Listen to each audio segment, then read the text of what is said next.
us first acknowledge the two people who have loved her since the day she was born. The one who nurtured her, guided her, and made her the incredible woman she is today. Let us welcome with love and gratitude the proud parents of the bride, Mr. Hazard Buntugay and Maria Selena Buntugay.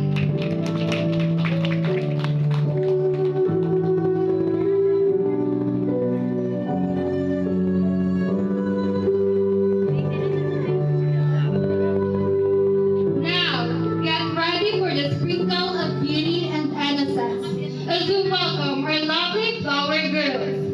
With each petal they scatter, they pave the way that love that will bloom forever. Let's give them a round of applause, Miss Sheena De La Cruz and Michelle Buntugay.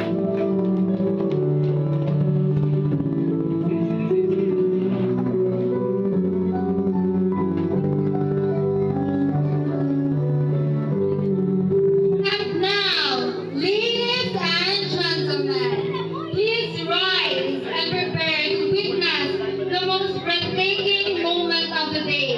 Here comes the woman who is about to embark on a lifetime of love and happiness, the heart and soul of this celebration, and the one who will soon say, I do.